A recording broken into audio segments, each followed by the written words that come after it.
Robert J.C.Young FBA is a British post-colonial theorist, cultural critic, and historian. Life. He was educated at Repton School and Exeter College, Oxford, where he read for a BA and D.Phil, taught at the University of Southampton, and then returned to Oxford University where he was Professor of English and Critical Theory and a Fellow of Wadham College. In 2005, he moved to New York University where he is now Julius Silver Professor of English and Comparative Literature. As a graduate student at Oxford, he was one of the founding editors of the Oxford Literary Review, the first British journal devoted to literary and philosophical theory.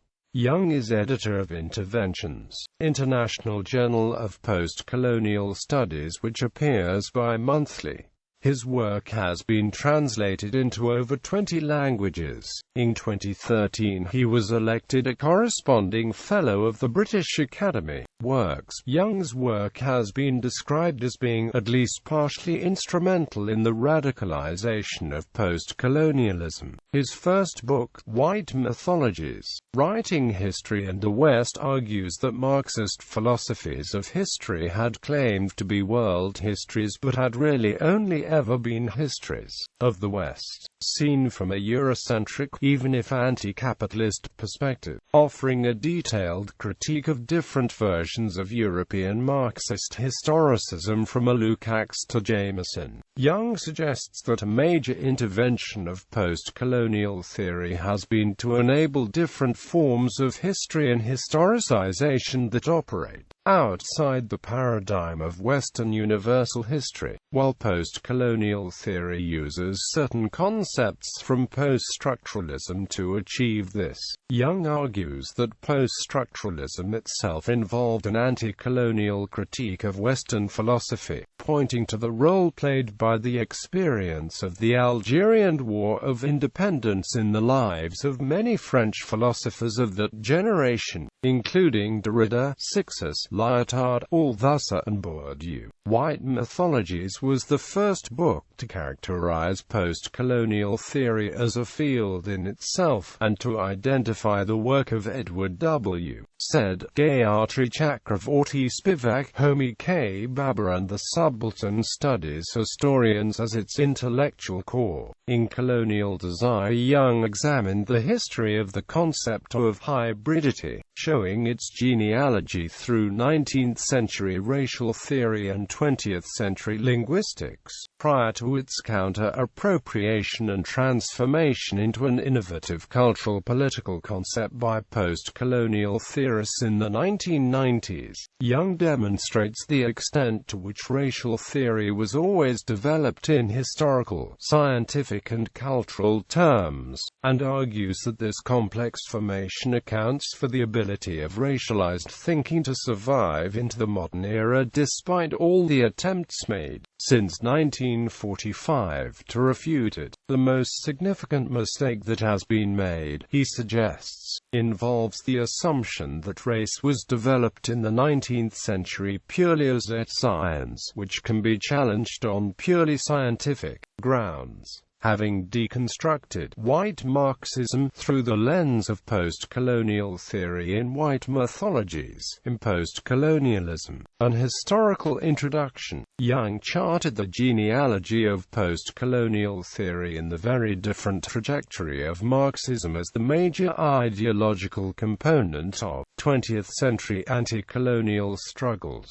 The book provides the first genealogy of the anti-colonial thought and practice which formed the roots of post-colonialism, tracing the relation of the history of the national liberation movements to the development of post-colonial theory, stressing the significance of the work of the Third International, as well as Mao Zedong's reorientation of the landless peasant as the revolutionary subject. Young points to the importance of the Havana Tricontinental of 1966 as the first independent coming together of the three continents of the South Africa, Asia and Latin America in political solidarity, and argues that this was the moment in which what is now called post-colonialism postcolonial theory was first formally constituted as a specific knowledge base of non-Western political and cultural production.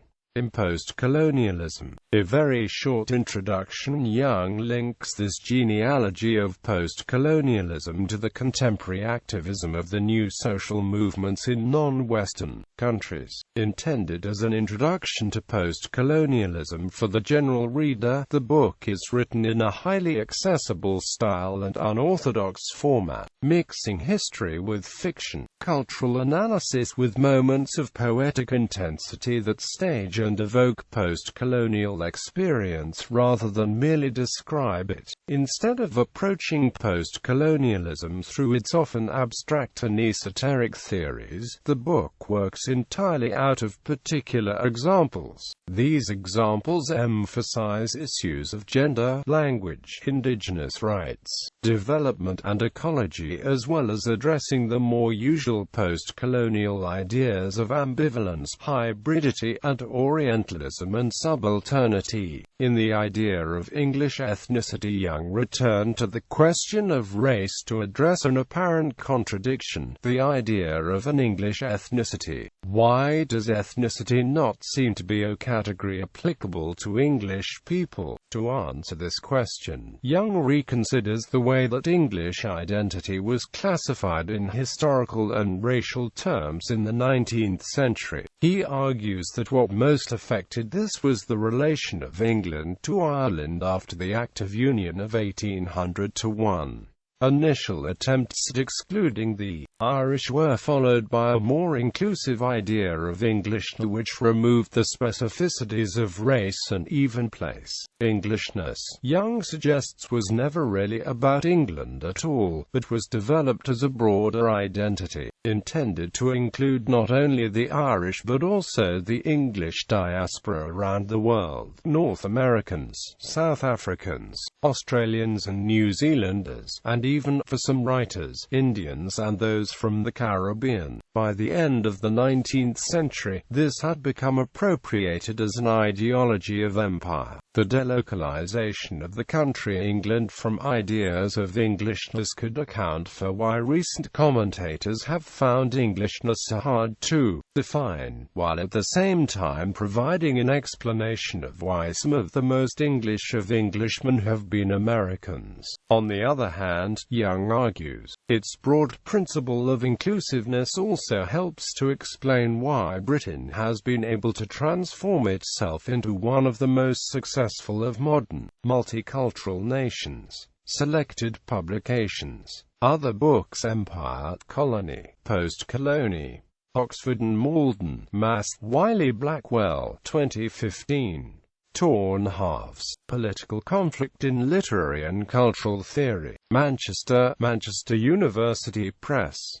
1996. LCCN 95030849, OCLC 3282227735. An online copy may be available from HathiTrust. Edited works: Untying the Text, a post-structuralist reader, edited with an introduction. London, Boston, Routledge and Amp. Keegan Paul, 1981. LCCN 81212202, OCLC 7964743. Post-Structuralism and the Question of History, edited with an introduction, with Derek Attridge and Jeff Bennington. Cambridge, New York, Cambridge University Press, 1987. ISBN 978-0-521-32759-6. LCCN 86012972. OCLC 13643529. Prefaces: Sartre, the African Philosopher. Preface to Jean-Paul Sartre, Colonialism and Neo-Colonialism. Trans. Azzedine Hadda, Steve Bray and Terry McWilliams. London, New York, Routledge, 2001. LCCN 00045940. OCLC 45,172,634. Poetica del Movimento Cultural Radical. Preface to Franz Fanon, Scritti Politici. L'anno V della Rivoluzione Algerina, Volume 2. Trans. Miguel Molino. Roma, Deriva Prodi, 2007. ISBN 97888996916-8. OCLC 799,775,650. Electronic publications. La Pagina Bruciano Il Passato. Cafe Europa 292, 901.06. The Violent State. Naked Punch. Supplement 02, 2009. What is the Postcolonial? Arial 40 to 113 to 25.